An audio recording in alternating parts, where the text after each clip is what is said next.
Señores, buenas noches, soy Federico Galeano Estigarribia, bienvenidos a Líderes. En el programa de hoy el líder invitado es el señor Sebastián Hacha, abogado, exdiputado nacional. Con él vamos a hablar acerca de la situación sanitaria y de las negociaciones para conseguir vacunas. También vamos a conversar acerca de las implicancias de la crisis sanitaria en la política de cara a las elecciones municipales 2021 y las internas presidenciales previstas para el año 2022. Vamos a conversar también acerca de la declaración del gobierno de Estados Unidos, según la cual calificaba a un diputado nacional como significativamente corrupto. Le vamos a consultar a Sebastián Hacha acerca de cuáles son los alcances o las repercusiones de esa declaración. Empezamos como siempre el programa agradeciendo a las empresas auspiciantes. Banco GNB, caminamos juntos desde 1920. Split Tokyo, el aire superior con el pacto de confianza NGO. Y Coexma SRL, creando ambientes corporativos desde 1998. Luego de la presentación del programa y de nuestros auspiciantes, conversamos con Sebastián Hacha aquí en Líderes desde los estudios de ABC TV.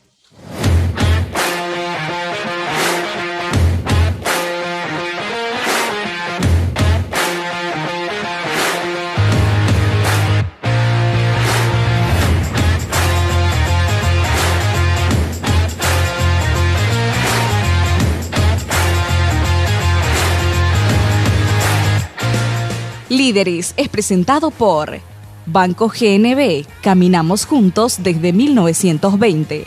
Split Tokyo, el aire superior con el pacto de confianza NGO. Coexma SRL, creando ambientes corporativos desde 1998. Todo empieza con un paso, o con una simple idea que imagina el futuro, o con un saludo que transmite confianza. Y por eso, hoy iniciamos nuestro camino para convertirnos en el mejor banco del Paraguay, porque somos herederos de una gran historia, con raíces sólidas, que siguen creciendo gracias al compromiso de seguir caminando juntos, paso a paso. Banco GNB, caminamos juntos desde 1920.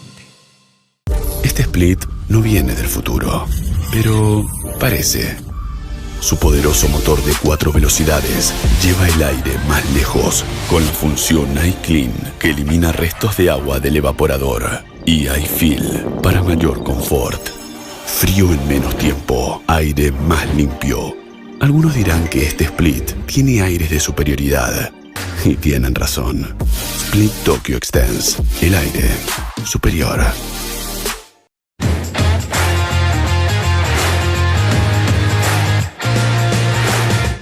Ya estamos en compañía del señor Sebastián Hacha. Sebastián, buenas noches, gracias por acompañarnos en Líderes. Buenas noches, Fede, un saludo a toda la audiencia. Sebastián, quiero empezar hablando contigo acerca de lo siguiente. Febrero 2021 se incauta en Europa cocaína proveniente de Paraguay. 2 meses después, abril 2021, un comunicado del gobierno de Estados Unidos califica a un diputado nacional como significativamente corrupto. ¿Cuáles son las implicancias o las repercusiones, los alcances que tiene esto para el país? Nosotros no somos los mejores alumnos del grado, vamos a hablar de esa manera. Nuestra tasa de informalidad, según nuestro estudio, el último estudio que hicimos en noviembre del 2020 con Mentu, con el equipo de Hugo Roy, que conocemos, una persona que tiene una vasta experiencia en cargos públicos, fue ministro de Planificación, estuvo presidiendo el IPS. Exactamente. Hicimos un estudio bastante bien probado, en donde nos dice que nuestro Producto Interno Bruto alcanza nuestra economía subterránea alcanza el 46% del equivalente al Producto Interno Bruto. Correcto. Y estos son 16.000 millones de dólares. Y allí tenés como dos partes, ¿verdad? Tenés la gente escéptica, te dice, pero ¿de dónde vos sacaste esto? Podemos explicarlo nuevamente, es una medición que lo hacemos a través del método del profesor Frey Schneider, que trabajó para el Fondo Monetario, y tenés a otra gente que te dice, no, te quedaste corto porque yo sé de operaciones como esta, ¿verdad? O sea, imagínense que en esta operación de, no sé cómo se llama, Europa, no sé, esta última, donde se incautan esta droga, hay 3.500 millones de dólares del valor en Europa de la droga. O sea, quiere decir que en esa descomposición, si hacemos el tracking hacia atrás, hay una serie de instancias en la cual esos lotes de pintura, demás cuestiones, alguien los tuvo que estar abriendo, alguien dejó de controlar, algún lacrado se dejó pasar. O sea, hay instancias privadas y públicas que están metidas en esta institucionalidad paralela, una institucionalidad paralela que te da seguridad, porque para hacer ese tipo de cosas, te puedo asegurar, Federico, siguiendo la ley la ley de la trampa, ¿verdad? Los investigadores saben de esto, investigadores científicos, investigadores policiales. Cuando te agarran, casi nunca es la primera vez, es la tercera, cuarta, quinta, porque ya te agarraste confianza, ¿verdad? Entonces, alguna persona que en ese movimiento dejó de ser confiable o se enojó por el procedimiento o no le alcanzó o no le pagaron lo que debía, cantó y cayó uno. Y sabemos que la ratio es cae 1 van 10. O sea que en realidad allí podríamos hablar hasta de 30.000 millones de dólares que se mueven así, ¿verdad? Y lógicamente en esa cadena seguramente pagan algo de impuestos en la elaboración de la lata, estoy pensando solamente en la pintura. Pues tenemos el carbón también, la empresa que hace la bolsa de carbón de cartón.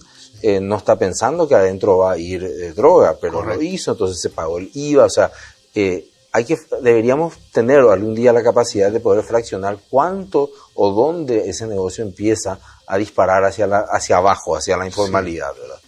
Pero lo que nos trae esto es un tremendo problema sobre reputación.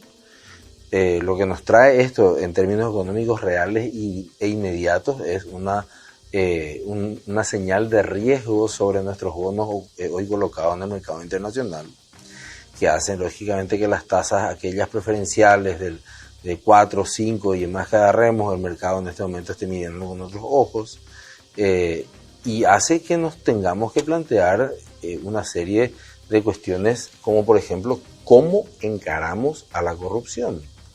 Todo lo que hemos probado hasta hoy no sirve. No sirve, o sea, seamos absolutamente francos con esto. Le agradezco muchísimo y le agradecemos muchísimo a la gente que de las organizaciones internacionales, de multilaterales de apoyo y más cuestiones por lo que han invertido en Paraguay, hablando de transparencia y demás, pero no sirve. Entonces nosotros tenemos que encontrar un método paraguayo. Esto yo no lo inventé, pueden estudiar, leer el libro de Esther Duflo, que fue Premio Nobel de Economía, donde habla Economía para Todos, se llama el libro, donde ella dice hay que apostar a la investigación social, para una investigación social que se pueda comprobar con algoritmos de que las cosas sirven.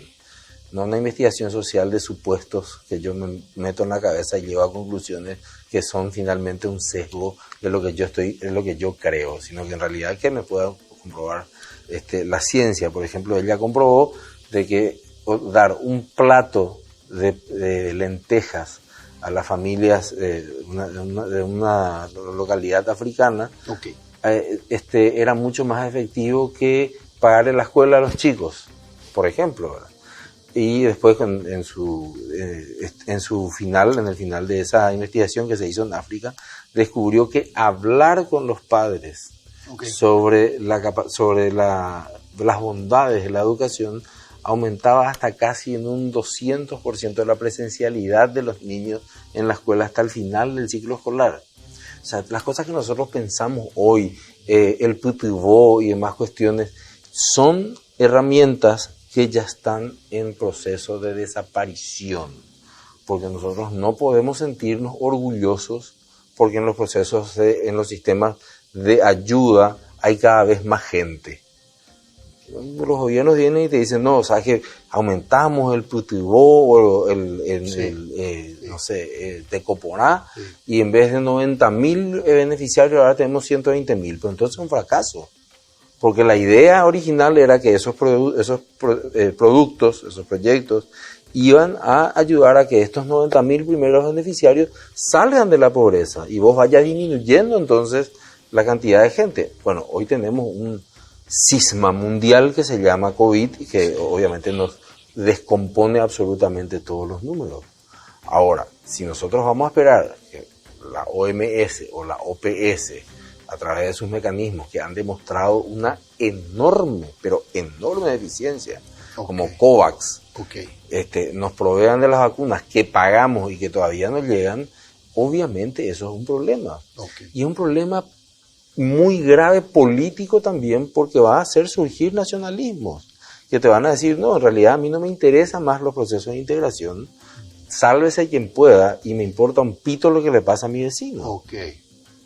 En la medida en que estos hechos de corrupción se vuelven tan patológicos, resta capacidad al Estado para que haga aquello que tiene que hacer. Vos planteabas el tema de reemplazar esos subsidios, ese asistencialismo, por otras acciones.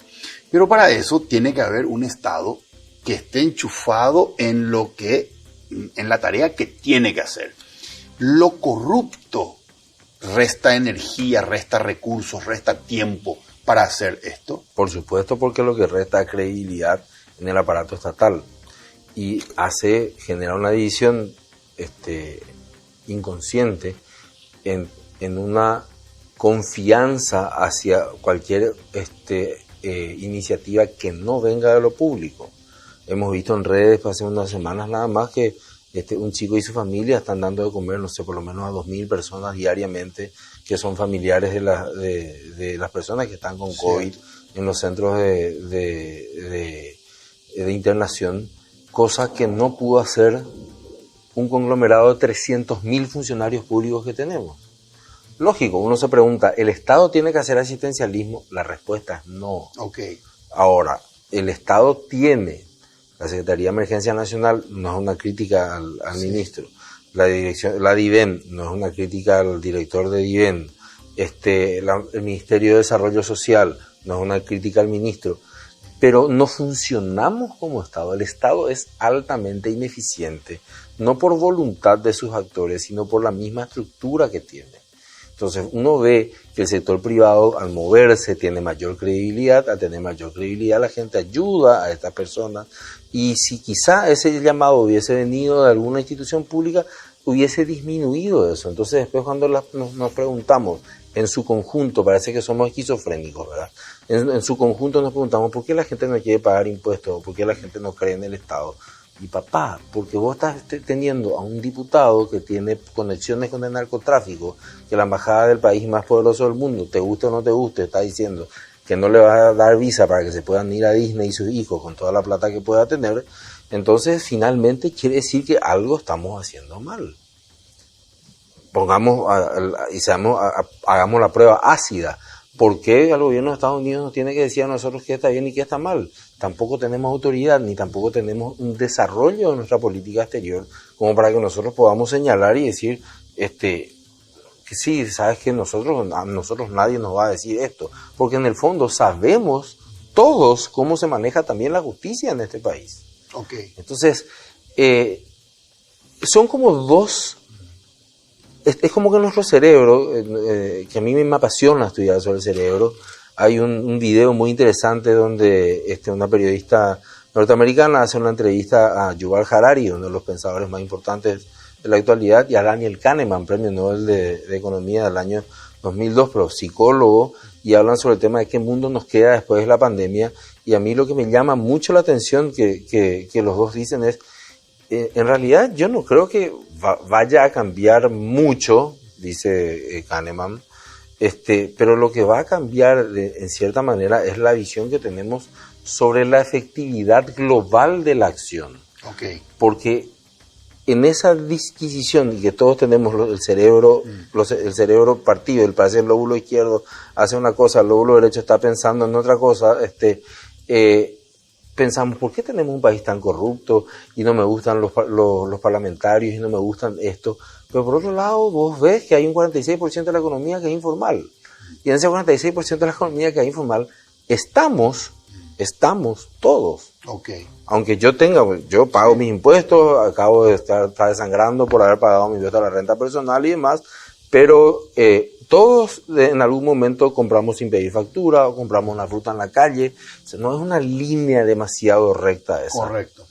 Ahora, el problema es cuando esa cuestión se convierte en regla y la excepción es la formalidad. Cuando uno se va y dice, bueno, pero yo estoy tratando de abrir este negocio, pero sé que mi vecino está haciendo lo mismo, no paga IPS, no tiene permiso municipal, no tiene nada, pero tiene amigos políticos. ¿Verdad? Y en la misma comunidad después decimos, pero qué desastre que es nuestro país. ¿Y cómo piensan que va a ser? Pero qué vergüenza que es el senador. Pero qué vergüenza nuestro Congreso. ¿Y cómo piensan que va a ser? Ok. Seba, recién dijiste algo. El Estado es altamente ineficiente y no por voluntad de los funcionarios. Lo que no hay, nosotros, bueno, y nos sorprendió Macron esta semana porque cierra la ENA, o sea, se convierte la ENA, la Escuela Nacional de Administración Pública en Francia, que es como el ícono mundial de lo que los países deben hacer para preparar a sus gobernantes. Sí, entonces ellos va a cambiar el nombre y va a cambiar todo ya en miras a lo que son las capacidades blandas que tienen que desarrollar los funcionarios y no solamente unas evaluaciones que tienen que ver con la capacidad académica. Acuérdense, nosotros ahora estamos enviando con Becal a gente para que adquiera actividades, capacidades duras, o sea, sepan de matemáticas, de codificación de computadoras, de ciencias de la educación, o sea, estamos en una etapa todavía anterior, pero todavía no tenemos una ENA. Entonces, desde el momento que no tenemos gente que se capacita, no solamente en formarse, uno tiene capacidad en formarse en la función pública, sino en formar redes de contención a los verdaderos usuarios y únicos usuarios del Estado, que somos los contribuyentes. Okay. No podemos nosotros brindar un servicio que sea eficiente. Okay. Si yo tengo que abrir una empresa hoy, tengo que visitar varias instituciones. Tengo que tardar 3 meses en el registro público de la propiedad. Luego tengo que ir, si voy a constituir dentro de mi sociedad un bien inmueble, tengo que ir al catastro, que es una catástrofe en este momento. Y en ese ambiente, otra vez después tengo que pasar por el Ministerio de Industria y Comercio, tengo que pasar por Hacienda para sacarme un RUC.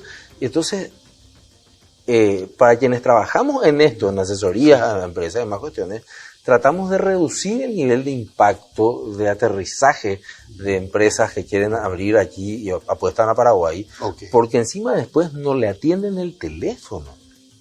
Son empresas que se les presta un servicio público de comunicación por la empresa estatal de línea baja, no funciona 7 días.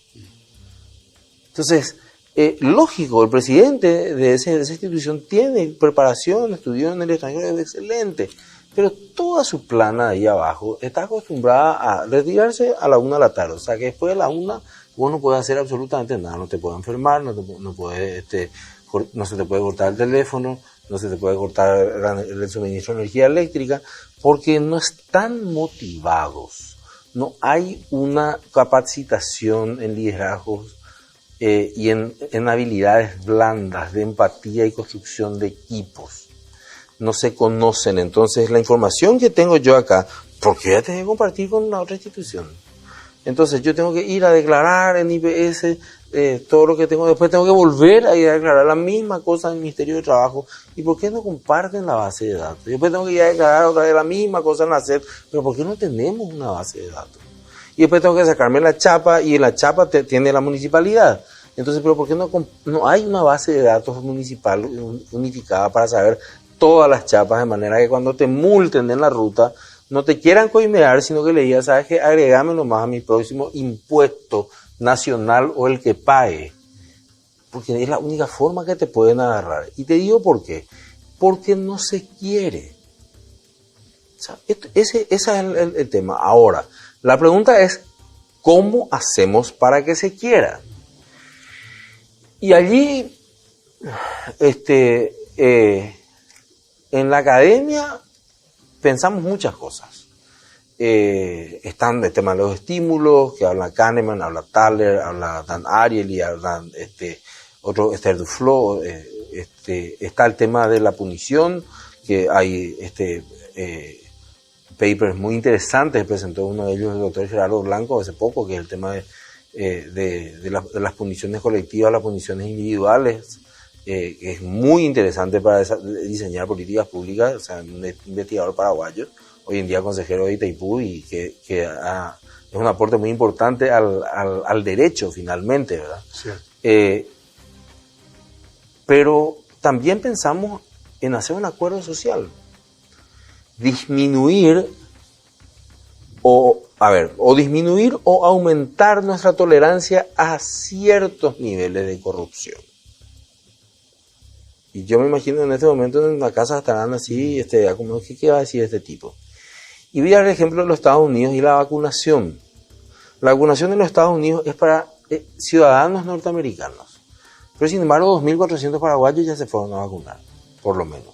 Okay. Entonces uno dice, ¿pero cómo puede ser eso? ¿Es que los Estados Unidos es corrupto? No.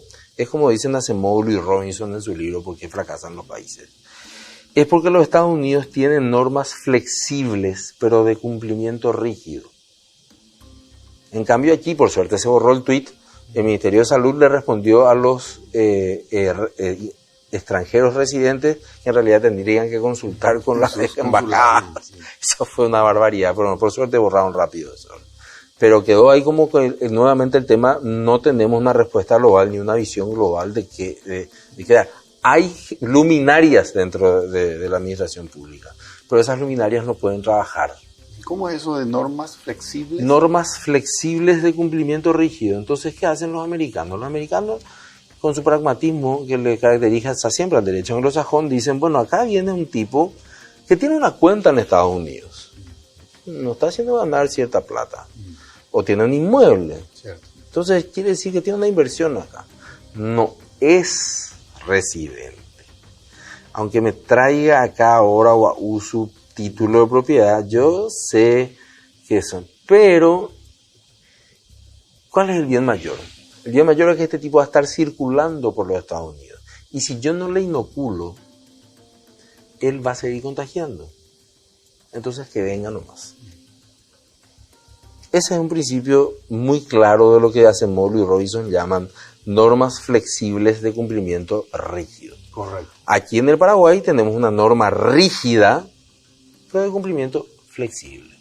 Entonces la norma rígida dice mayores de 80 años. En una universidad en Ciudad del Este se vacunaron todos menos mayores de 85 años. ¿Pasó algo? ¿Alguien fue procesado? O sea, hay gente que levanta su foto en el Instagram. Exactamente. Algunas señoritas que yo, o sea, si tienen 87 años, en realidad me tendrían que contar cómo lo hicieron, o deberían revelar la fuente de la eterna juventud, porque no parece que tengan 87 años, y que muestran que se acaban de vacunar o con la Sputnik o con la, no sé, Coronavac. Sí. Entonces, ¿cómo puede ocurrir eso? ¿Pasa algo con ellos? No pasa nada. Okay. Entonces, cuando tenemos normas rígidas, pero de cumplimiento flexible, la gente ya no cree. Entonces, lo que yo pienso, y me hago cargo de esto porque no voy a subirle al carro a otras personas que quizá compartan conmigo, pero que no me han dado la autorización para pensar, para expresar esto, es que nosotros deberíamos pensar seriamente en decir, bueno, ¿sabes qué? Está bien robar hasta $1 millón, ¿ok? Entonces, vamos a poner el tema de que la lesión de confianza se va a configurar cuando la lesión patrimonial sea superior a $1 millón. Va a ser más sincero. Porque nosotros acá decimos, no, la lesión, esto es una cosa, no sé. Finalmente, o el tema de la violación de la ley del marchódromo. Vamos a imputar a todas aquellas personas que no pertenezcan al partido de gobierno. Entonces ya sabés vos que si sos del partido de gobierno no te van a imputar. O si sos un movimiento político, no te van a invitar. Pero pongamos eso en el acuerdo, sentémonos y vamos a hablar bien. Sin remeras de partidos políticos, vamos a ponernos todos remera blanca. Entonces todos vamos a decir, che, ¿cuál es lo que es tu condición para tratar de mejorar? Porque lo que no podemos es seguir vendiendo medicamentos que son de uso exclusivo del Ministerio de Salud del IPS en el patio del INERAM. Eso es lo que ya no podemos hacer. Eso ya supera la barrera. Vamos a poner una barrera. Eso ya es inadmisible. Podés vender medicamentos de tu farmacia en el patio del INERAM. Está bien, no hay problema. Y pudiste meter de contrabando y todo. Bueno, después vamos a ver cómo hacemos eso. Pero del ministerio no podemos vender. Estoy siendo muy provocador porque necesitamos llegar a un acuerdo en el cual todos nos sintamos conformes. O decir, ¿sabes qué? No tenés la obligación de tener el 100% de tu empleado en blanco. Vamos a empezar con que la mitad estén en IPS. Pero vamos a hacer que la mitad, entonces ya no me subdeclares. Decime cuánto gana y pagá sobre lo que en realidad gana. Entonces, hay un punto de partida. Hay un punto de competitividad. Porque lo que yo no puedo es que una empresa que cumple todas las normas de compliance, que cumple todas las reglas, esté compitiendo con otra que tiene amigos en el poder, que tenga la mitad de sus productos y sus insumos traídos de contrabando y la mitad de su plana en negro. Correcto. Seba, volvamos después a hablar sobre este tema, porque este tema tiene una pata muy importante que es Poder Judicial. Así que me gustaría después volver a ese tema, pero ahora quiero que nos enfoquemos un poco en el tema sanitario. ¿Por qué no tenemos vacunas? Y no tenemos vacunas. Y yo me hago cargo de lo que voy a decir. No tenemos vacunas porque el flautista de Hamelin se llama OPS y OMS, con quien muchos de nuestros funcionarios, muchos, no todos, del sistema de salud pública están absolutamente maravillados y le creemos absolutamente todo lo que nos dicen. Y nos dijeron de que ellos iban a conseguir cambiar las leyes de la economía que rigen desde que el ser humano empezó a comerciar. Entonces dijeron, no, nosotros con el apoyo de Bill y Melinda Gates, dos hermosísimas personas, vamos a hacer que los países pobres tengan las mismas posibilidades. Pero se olvidaron que existen las leyes del mercado. Y las leyes del mercado son más fuertes que la ley de gravedad. No se pueden derogar. Entonces, los países que están gobernados por personas que leyeron a Nicolás Maquiavelo, que es el padre de la ciencia política, entendieron que el mundo es como es y no como debe ser. Y salieron a negociar por detrás de COVAX. Y hablaron con los chinos, y hablaron con los rusos, y hablaron con la India, y hablaron con lo que sea. Entonces, no les llegaba el COVAX, no funcionaba para una pelota, pero finalmente ellos tenían acuerdos y fueron llegando las vacunas.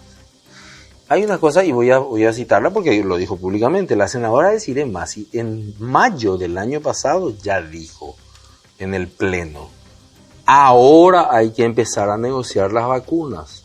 Y yo le doy toda la razón.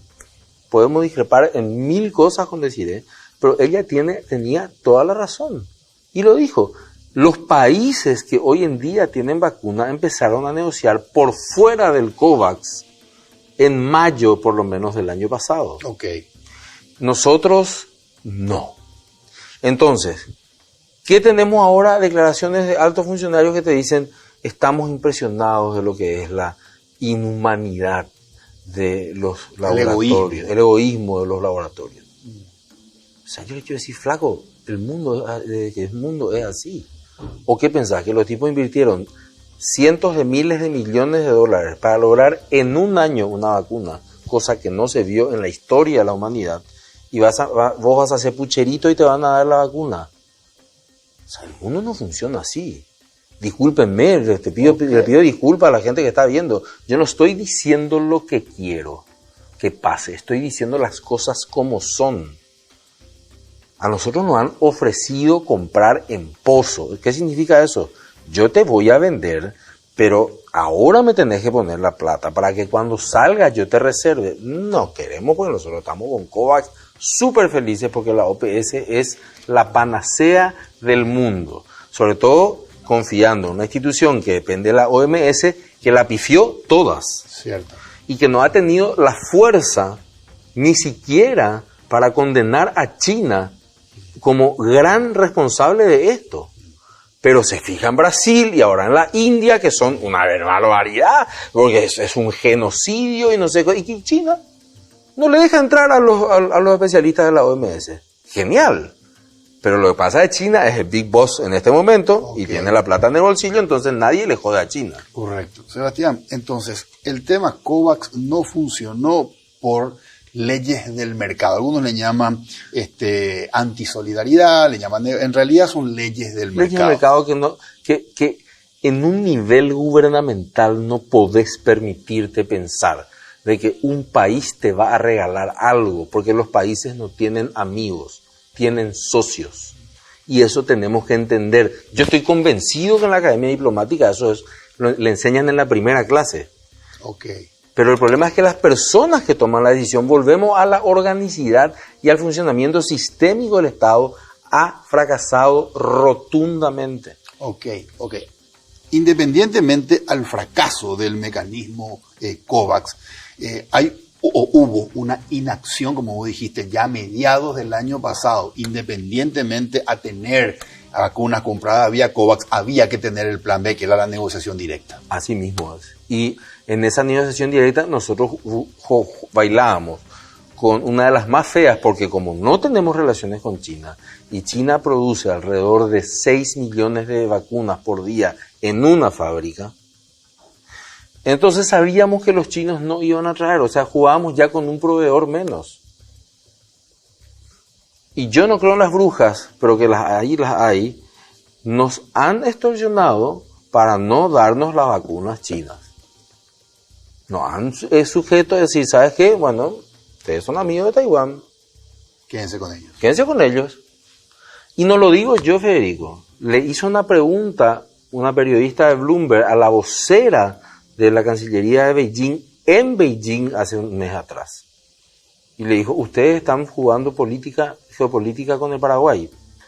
Y por supuesto, la tipa se despachó, dijo que no sé qué, no sé. Pero la verdad es que vacunas chinas solamente vimos porque nos donó Chile. 20.000. Entonces, creo que la picardía fue no comprender de que así funciona el mundo. Creo que la picardía es que quizá, no sé, en algunas universidades o en algunas carreras que hacen a la función pública, todavía no han leído a Maquiavelo, que es el padre de la ciencia política, que te ha enseñado que el mundo es como es y no como debe ser. Entonces nos quedamos presos de una cuestión de leyes económicas, de oferta y demanda. Imagínate, Israel pagó 3 veces el valor de la Pfizer. Pero Israel, esta semana, termina oficialmente la obligatoriedad del uso de mascarillas. Ok. Sebastián, entonces, ¿vos crees que hubiese sido una alternativa romper relaciones diplomáticas con Taiwán para establecer relaciones con China y asegurar vacunas que hoy no tenemos? No, absolutamente.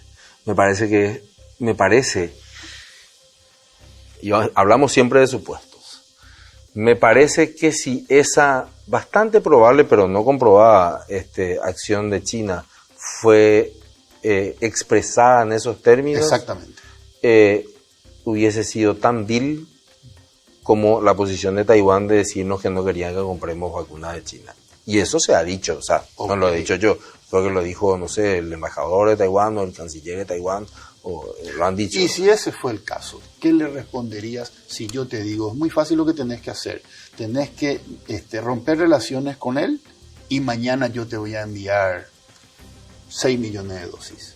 Yo le diría, pero vos te quejas porque yo estoy, según lo que dice China, apalabrado por Taiwán por regalos y me estás prometiendo otros regalos. Me vas a acordar a la declaración de la Junta Superior Gubernativa de 1813 a Buenos Aires, ¿verdad? O sea, vamos a cambiar unas cadenas por otras, o sea, no estamos liberando de España y resulta que vamos a depender de Buenos Aires, o sea, no tiene sentido, es una trampa. Ahora, sigue siendo nuestra responsabilidad. ¿Por qué? Porque no tenemos definida una hoja de ruta de política entre Taiwán y China. Nosotros tenemos que tener definido qué va a pasar entre Taiwán y China. Este va a ser el caso. A mí me gusta mucho utilizar los ejemplos de la vida cotidiana, como esa pareja de amigos que están por divorciarse y vos te vas a hablar con uno y hablas con el otro, no se divorcian. Arréglense, qué sé yo. Después se arreglan y vos quedaste peleado con ellos. No sé si a alguien le habrá pasado, pero creo que a más de uno, por lo menos en mi cotidianidad, he encontrado que nos ha pasado eso, ¿verdad? Lo de China, yo no sé qué va a pasar. Lo de China tiene una escalada en este momento sin precedentes sobre el tema de una ocupación militar a Taiwán. Sinceramente no creo que eso ocurra, pero está crispando las relaciones incluso con los Estados Unidos. Y eso, pero puede llegar a terminar en un acercamiento. O sea, recordemos que el mayor inversor de capital en China es Taiwán.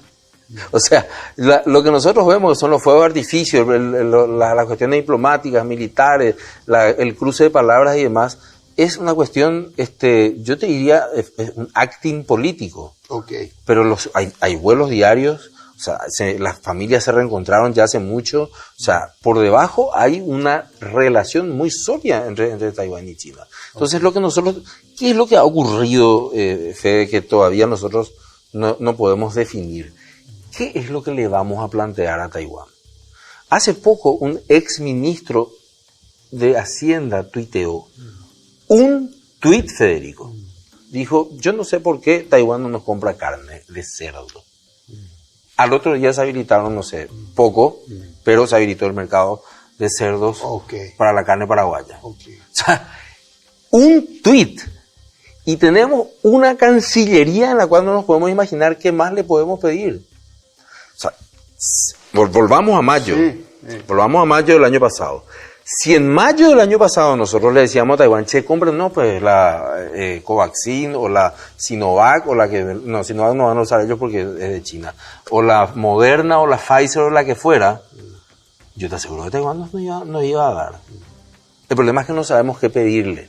No nos ponemos de acuerdo porque hay demasiados interlocutores con Taiwán. Okay. Y eso yo sé. Yo quiero decir... No es que a mí me contaron. Exacto. Yo sé que hay muchos interlocutores. Están diputados, están senadores, están ministros, está el presidente de la República, están sus colaboradores. Entonces, mucha gente habla con Taiwán. Okay. Tenemos que decirle a los muchachos, ¿saben qué, muchachos? Vamos a jugar en equipo. No podemos entrar a la cancha y los 11 jugadores gritar cómo se va a jugar. Correcto. Vamos a escucharle solamente al técnico. Eso nos pasa, Fede. Perfecto. Yo no desconozco, al contrario, valoro los aportes que ha hecho Taiwán. Absolutamente. Para con nosotros, yo valoro. Lo que me pregunto es, ante la situación que estamos viviendo, colmatación sanitaria, paraguayos que mueren todos los días, estamos por llegar a 100 muertos por día, sí. Tendencia, ¿verdad? No aparecen las vacunas. ¿Qué más hay que esperar para considerar esta como una situación crítica, es decir, una situación de guerra? Yo sé que a vos te gusta mucho la historia, Seba, y vos recordarás que cuando a Winston Churchill lo criticaron por establecer una alianza con Stalin, él les respondió, si se trata de quitar, de eliminar, de extirpar al nazismo de Europa, yo me establecería una alianza hasta con el mismo diablo.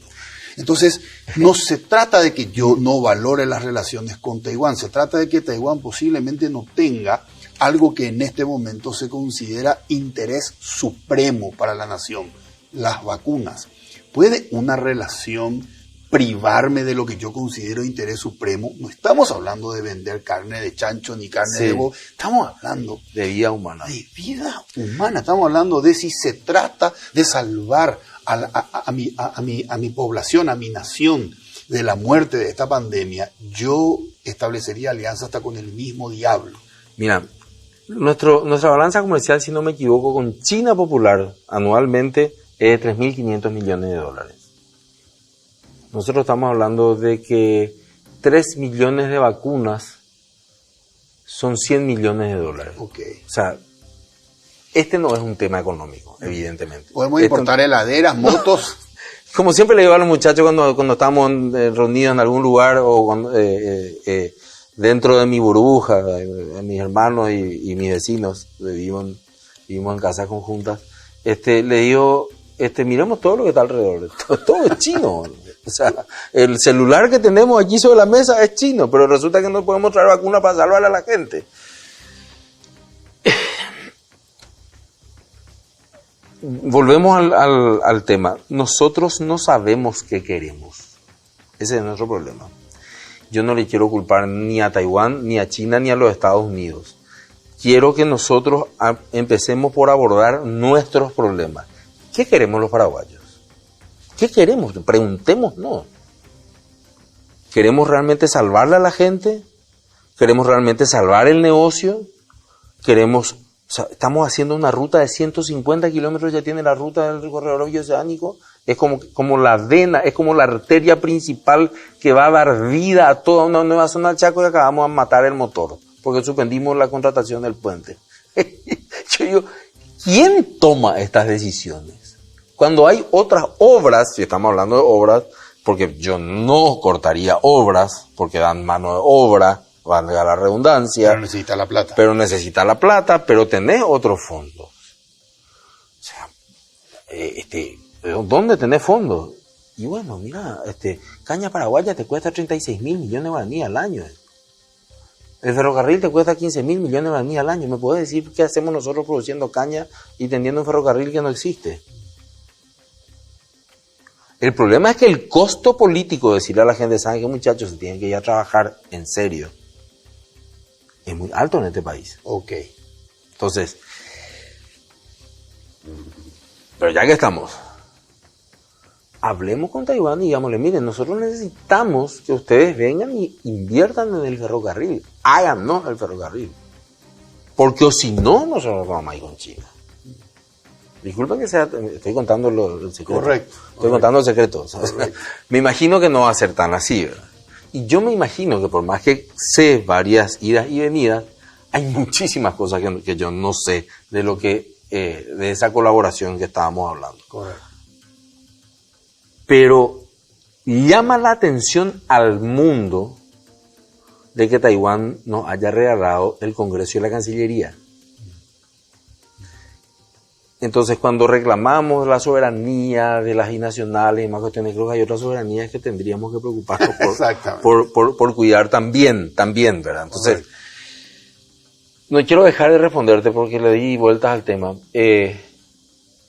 Si en realidad nosotros lo que queremos es salvar vidas, entonces yo me sentaría y le diría, miren señores, acá nosotros tenemos una propuesta seria de que esta gente no va a... Porque eso también hay que entender. La propuesta tiene que ser seria, porque si hay algo que los chinos saben hacer es venderte espejitos. Okay. O sea, los chinos son expertos. Okay. Entonces, guarda con cómo viene el combo, ¿verdad? Pero por otro lado también pienso, y no quiero dejar de decir algunas cosas con respecto al comportamiento también de la ciudadanía. Porque no me crean a mí, créanle a Instagram. O sea, la gente en general se pasó farreando el verano y la Semana Santa. Sin tapabocas, sin nada. Y suben la foto, así como estas chicas que se sacan fotos con la vacuna. O sea, y suben, o sea, como para decirte, ¿qué me importa, verdad? Okay. Entonces,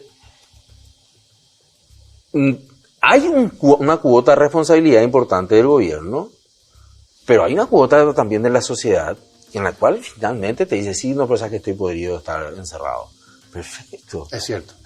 Yo también estoy podrido de estar encerrado. Pero yo que tengo un hijo de 17 años, tengo que estar diciéndole que no cuando veo que el 80% de sus amigos están en farra locas. Ok. Ahora yo entiendo, Seba, que si vos sos gobernante a la hora de planificar tus acciones de batalla en esta lucha, dentro del presupuesto está que va a haber un margen de desobediencia y conforme pase el tiempo, ese margen de desobediencia va a crecer. Perdimos ya, ese tren perdimos, por eso no quería hacer énfasis en eso. Okay. El tren de decir que hoy en día va a salir la policía y el ejército a la calle, ya nadie va a respetarlo. O sea, creo que hoy estamos ya en un momento en el cual se va a golpear, y finalmente esa gente golpeada, que es el sector privado, emprendedor, no el sector informal, porque el sector informal recibe subsidios. Sí.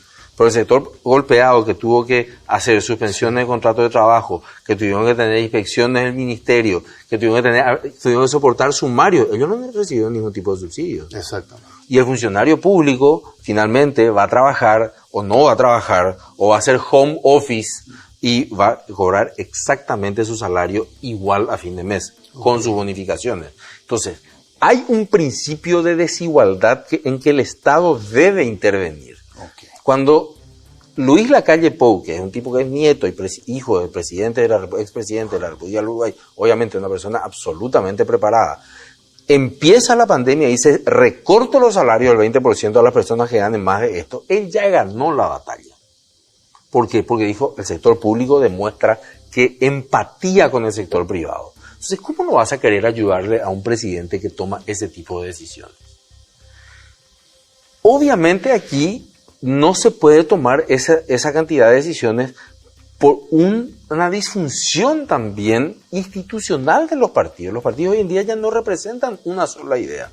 Son movimientos políticos internos que especulan, así como nosotros nos quejamos de que se especula con las vacunas o los laboratorios son egoístas y demás cuestiones. Dentro de los partidos hay bajezas, pero terrible. Entonces, a mí lo que me preocupa finalmente, Fede, es que nosotros no tengamos la posibilidad de decir, ¿sabes qué? Bueno, pero vamos entonces ya no suspender nomás el puente, queremos salvar vidas en realidad. El presidente de la República que le pida, no sé, una entrevista a Joe Biden, una proactividad de decir, ¿sabes qué? No estás vacunando con Johnson & Johnson, tráeme las 3 millones que tenés ahora. Okay. Porque acá, en mi país, tengo científicos, porque existen, lo suficientemente calificados para decir que el porcentaje, tengo un 2% de posibilidades de morir si adquiero el virus, pero tengo un 0,0006% de tener un trombo si es que me con esa vacuna. Entonces, lógicamente, si tomás ese liderazgo, si los voceros te hablan a la cámara con seguridad y son personas que estudiaron en el exterior y que yo las conozco y te dicen esto es lo que hay que hacer, yo te aseguro que podemos lograr algo. ¿Quién, por ejemplo? Mira, la doctora Graciela Riera, que es la directora del laboratorio de análisis de NEPA, tiene un PhD en biología molecular. Su colega, la otra doctora, no recuerdo ahora su nombre, María Antonieta. O sea, estas son personas que te pueden decir esto. La Sociedad de Infectología, el doctor Mateo Almelli, que lo veo muy activo últimamente. Entonces te dicen esto, entonces vos te vas y le planteás al embajador americano primero, hablas con él y le decís, está bien, ustedes no quieren que compremos de China. Claro, no quieren que compremos de China porque ustedes están con un mambo con China. Perfecto. Pero ustedes ahora están dejando de usar, y por 7 días, porque la CDC dijo, en 7 días vamos a rever este tema. Te digo, lo que pasa en Estados Unidos es bastante latinoamericano, en 7 días. Entonces vos tenés paradas, no sé cuántos millones de vacunas en este momento Janssen en Estados Unidos. Que nos traigan acá. No todas, 1 millón. Ok.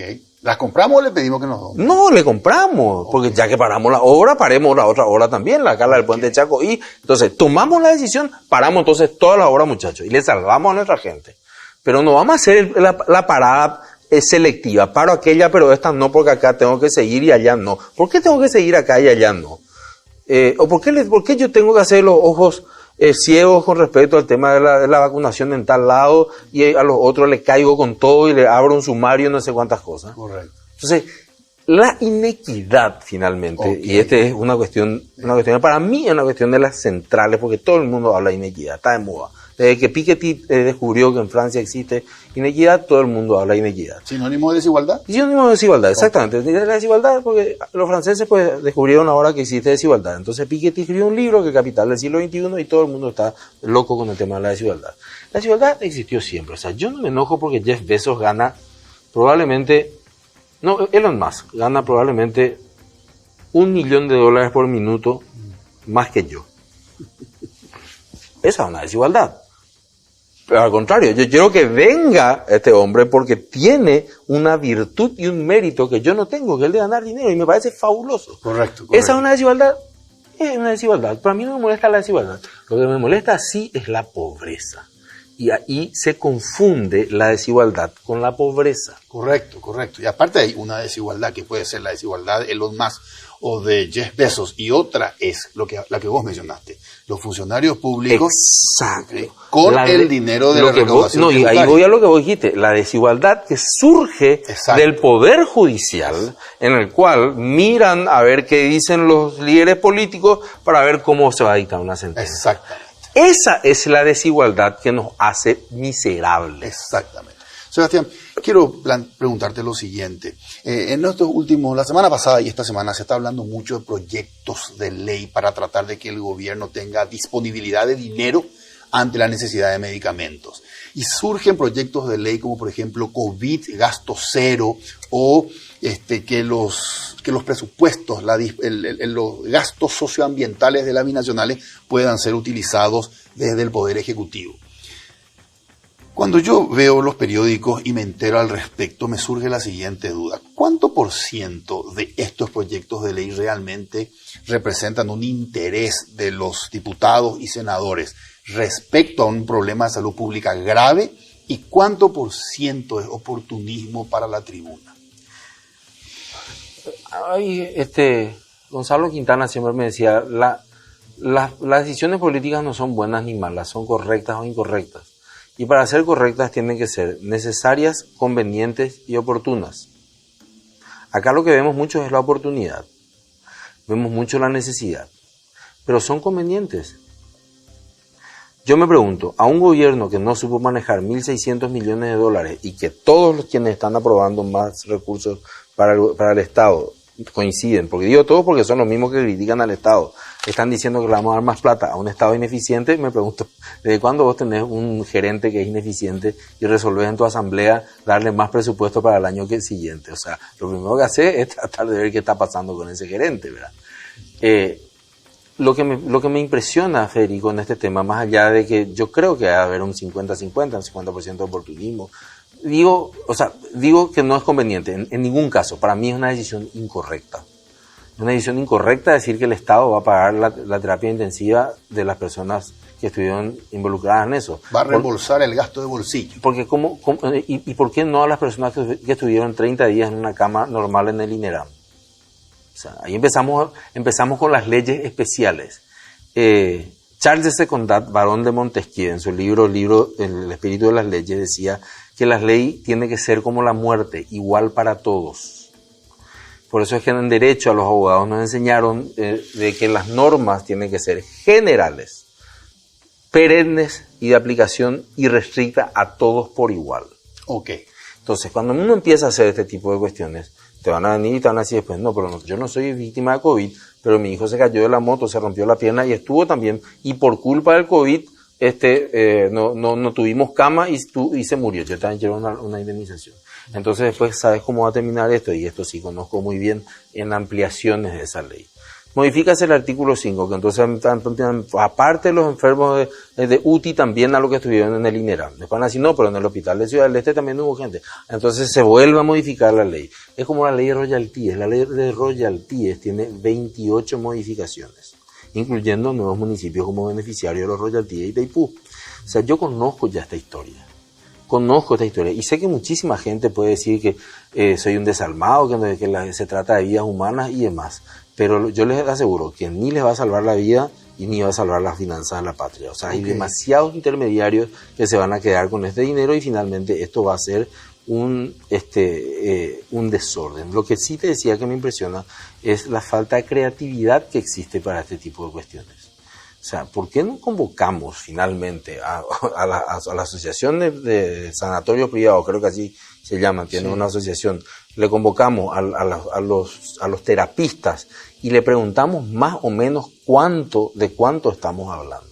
Okay. Y allí sí podemos volver al primo Taiwán, al amigo de Taiwán, o podemos volver a la agencia de cooperación o a un crédito especial no de emisión de bonos, sino vamos a volver nomás a la cooperativa que conocemos, que son el BID y el Banco Mundial, en el cual participamos, donde las tasas son generalmente más flexibles y vamos, o una donación de la OMS, ya que tantas pifiadas le metió, a ver si es que por ahí no nos reembolsa lo de Covaxin, por lo menos para tratar de cubrir eso. Pero nos falta creatividad.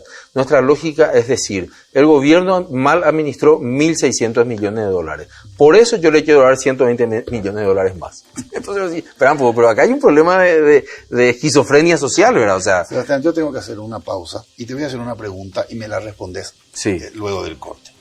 Recién dijiste que así como hay una cuota de responsabilidad por inacción o mala gestión del gobierno, en cuanto a cómo estamos hoy sanitariamente, también hay una cuota de responsabilidad en la gente. Ok. Y yo sé de tu preocupación al respecto, porque escribiste un artículo, creo que el nombre del artículo era Dínamo, en donde decías que el problema del COVID teníamos que plantearlo en dos tiempos. Un tiempo de cuidarnos y un tiempo para reclamar sanciones a los responsables por corrupción. Y que el primer tiempo era un tiempo para cuidarse y para cuidarnos. Y que en un segundo tiempo teníamos que presionar para que haya castigo a quienes, ok. La pregunta que te dejo y me la responde después de la pausa. ¿Crees que a partir de esta situación de la pandemia va a existir un voto castigo en próximas elecciones políticas, llámese municipales o llámese internas, coloradas? ¿Crees que va a haber un voto castigo consecuencia de esta situación? Te dejo la pregunta y me la respondes al regreso a la pausa. Vamos a hacer una pausa. Antes les recuerdo que los muebles que usamos en Líderes son proveídos por Coexma SRL, creando ambientes corporativos desde 1998. Hacemos una pausa y regresamos para cerrar el programa con el señor Sebastián Acha. Todo empieza con un paso, o con una simple idea que imagina el futuro, o con un saludo que transmite confianza. Y por eso, hoy iniciamos nuestro camino para convertirnos en el mejor banco del Paraguay, porque somos herederos de una gran historia, con raíces sólidas, que siguen creciendo gracias al compromiso de seguir caminando juntos, paso a paso. Banco GNB. Caminamos juntos desde 1920. Este split no viene del futuro, pero parece. Su poderoso motor de 4 velocidades lleva el aire más lejos con la función iClean, que elimina restos de agua del evaporador, y iFeel para mayor confort. Frío en menos tiempo, aire más limpio. Algunos dirán que este split tiene aires de superioridad. Y tienen razón. Split Tokyo Extends. El aire superior.